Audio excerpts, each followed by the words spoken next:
Saudi അറേബ്യയിൽ വർദ്ധിച്ചു വരുന്ന പിരിമുറുക്കത്തിന്റെ ഫലമായി ഇന്ത്യയിലെ ഇന്ധനവില ഉടൻ ഉയരാൻ സാധ്യത.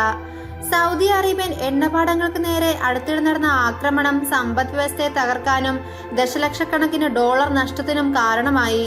ഇത് അസംസ്കൃത എണ്ണയുടെ വിലവർദ്ധനവിന് കാരണമാകുന്നു. ഒപ്പം ക്രൂഡ് ഓയിൽ വിലയുടെ ഉയർച്ചയും പെട്രോളിന്റെയും ഡീസലിന്റെയും വിലയിൽ വർധനവ് വരുത്തും. ആഗോള വിപണികളുടെ എണ്ണ ഉൽപാദനത്തിന്റെ പ്രധാന കേന്ദ്രമാണ് സൗദി അറേബ്യ. നിരവധി രാജ്യങ്ങൾ എണ്ണ വിതരണത്തിനായി സൗദി അറേബ്യയെ ആശ്രയിക്കുന്നുണ്ട്.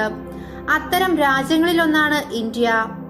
സൗദിയിലെ 2 എണ്ണഖനന കേന്ദ്രങ്ങൾക്കെതിരായ ആക്രമണത്തെ തുടർന്ന് മധ്യകിഴക്കൻ രാജ്യത്തെ ആശ്രയിക്കുന്ന എല്ലാ രാജ്യങ്ങളും ഇപ്പോൾ പ്രതിസന്ധിയിലായിരിക്കുകയാണ്.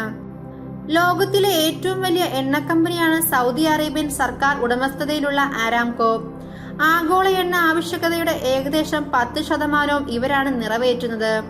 2 ദിവസം മുൻപാണ് ആരാംകോയുടെ ഖുറൈസ് അബ്ഖായ കേന്ദ്രങ്ങളിൽ ഡ്രോൺ ആക്രമണമുണ്ടായത്. പ്രതിദിനം 15 ദശലക്ഷം ബാരൽ ഉൽപ്പാദിപ്പിക്കാൻ ശേഷിയുള്ള എണ്ണപ്പാടമാണ് ഖുറൈസിലേത്.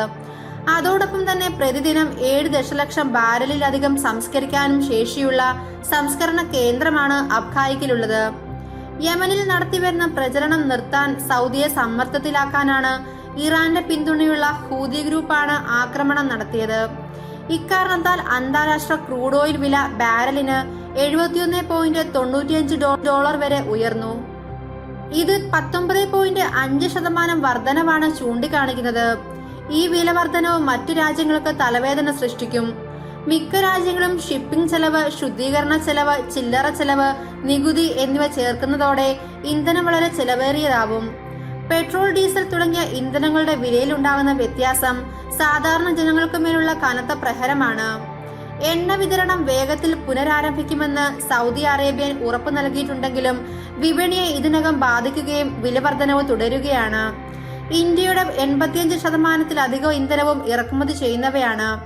സൗദി അറേബ്യയാണ് ഇന്ത്യയിലേക്ക് ഏറ്റവും കൂടുതൽ എണ്ണ വിതരണം നടത്തുന്ന രാജ്യം. ആരാംകോയ്ക്കെതിരെ ആക്രമണത്തോടെ രാജ്യത്തേക്കുള്ള ഇന്ധന വിതരണം കുറയുകയും അതിന്റെ ഫലമായി ഇന്ത്യയിലെ ഇന്ധനവില ഉയരുകയും ചെയ്യും.